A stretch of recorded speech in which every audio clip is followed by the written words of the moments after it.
Hello. Today I'm going to be talking about the threat of a declining world population. I will mention Thomas Robert Malthus, who was an English economist, Paul Ehrlich, Stanford University, a book called The Population Bomb, and another book entitled 10 Billion.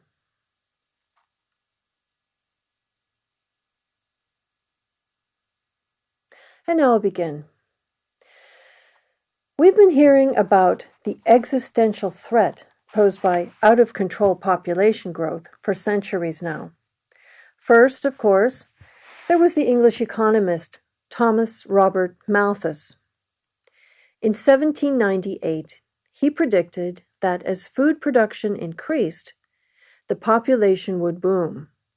At some point, however, agricultural production would be unable to keep pace with the growth of the population, and people would be starving to death on a massive scale.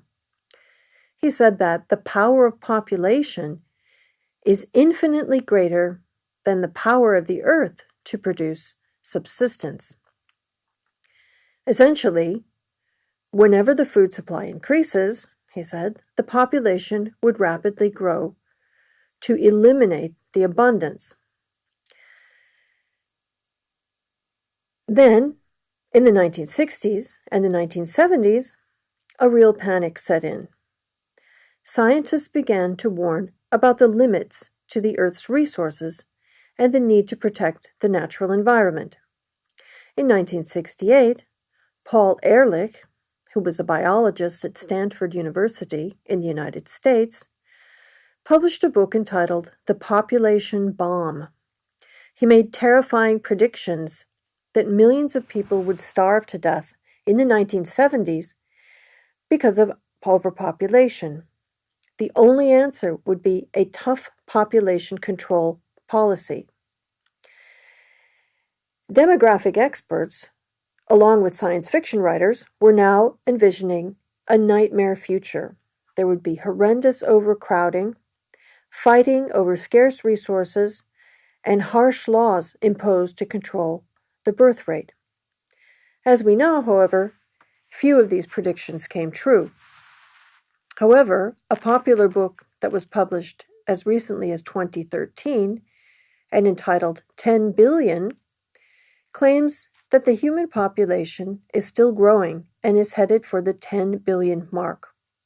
The author concludes that this scenario would be, once again, a nightmare. It's true that the human population has surged dramatically over the past 200 years or so. At the time of Christ, or around the year 0, the Earth's population is estimated to have been about 190 million.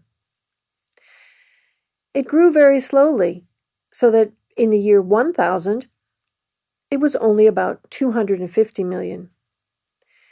Then came the Industrial Revolution, and by 1800, a billion humans were living on Earth. This number doubled by 1928. It took until 1960 for the population to hit 3 billion, but only 15 years to reach 4 billion in 1975. Since then, the world's population has nearly doubled. It's currently estimated at 7.7 billion. And the perception among the general public is that population growth continues to be a threat. Now, we often hear about falling birth rates in highly developed countries, such as those of Europe or the United States or Japan. But in the developing world, many women are still having 4 or 5 children. By the year 2050, Nigeria could have a larger population than China. And for some people, this is a frightening prospect. They feel that Europe and the West could lose their dominance, and some populist politicians have exploited this fear, claiming that European populations will be diluted and lose their European character as migrants flood in to fill the jobs created by an aging population and a shrinking workforce. Other concerns have to do with the environment. There's a fear that as countries that currently have low incomes develop, and their citizens have more disposable income, they'll adopt a more Western standard of living. Their carbon emissions will increase dramatically, along with other impacts on the environment. However, the fact is, population experts are now more worried about a shrinking world population than about a rising one. According to forecasts by the United Nations, the world's population is still growing, but it's growing more slowly than ever. It's expected to reach a peak in about 2040. Not only that, but the population will begin to decline and is expected to reach only 11.2 billion by the year 2100. As we know, population in developed countries has already peaked and will continue to decline. It's estimated that in 23 leading countries, including Japan, South Korea, Spain, Italy, and China, the population will decrease by 50% by the year 2100. In another 34 countries, the population will fall by at least 25%. Now, in order to keep the world population steady, there has to be a fertility rate of 2.1 children per woman. The current world fertility rate is now 2.4 and falling. And demographic experts are predicting that the fertility rate will soon drop below 2.1 for the first time in history.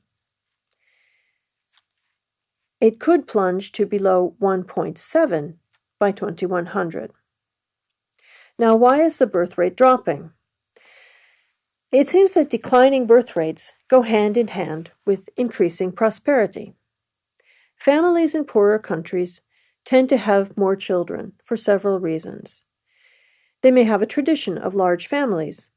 There may be lack of access to contraception or high rates of child mortality. But as countries develop and access to health care improves, fertility rates drop. A couple no longer has to have multiple children to ensure that one or two will survive to adulthood and look after them in their old age. This trend has been apparent in Europe for a long time, but it's beginning in developing countries as well. In Europe, other factors come into play, such as the increased participation of women in the labor force, the expense of childcare, the high cost of housing, and in some cases, pessimism about the future. Increasing urbanization also plays a role. Rural families tended to have more children, but as people move to the cities, there simply isn't room for the large families of the past. So perhaps this is a good thing, at least for the environment. If there are fewer people on Earth, there'll be lower carbon emissions. There'll be less demand for resources and a smaller burden on the Earth. Perhaps this shrinking population will solve the problem of climate change. Actually, according to many experts, improvements in energy efficiency will do more to reduce carbon emissions that contribute to global warming than reducing the population. A declining population, they claim, is actually cause for concern. In the advanced countries, as we've seen, the number of deaths is now outstripping the number of births. And as birth rates drop, populations age, and the number of people of working age shrinks. This can become a problem. Someone has to pay the taxes and look after the elderly where the population is aging. And some economists claim that a shrinking population has other negative impacts on the economy. Not only will there be fewer consumers spending money, but there'll be less incentive to innovate Looking at history, we see that between the end of World War II and the 1980s, the working age population increased steadily. And historically, nations have witnessed significant economic growth during population booms. This was seen in the United States and in the British Empire. And economists have concluded that population growth combined with advances in technology have usually led to rising prosperity. And therefore, some economic thinkers believe that as population decreases worldwide, so will the production of innovative ideas. In a worst-case scenario, this could result in a stagnation of knowledge and dropping living standards for a population. Therefore, some observers have claimed that the real threat to the future of humanity is not climate change, but in fact a collapsing birth rate. Thank you.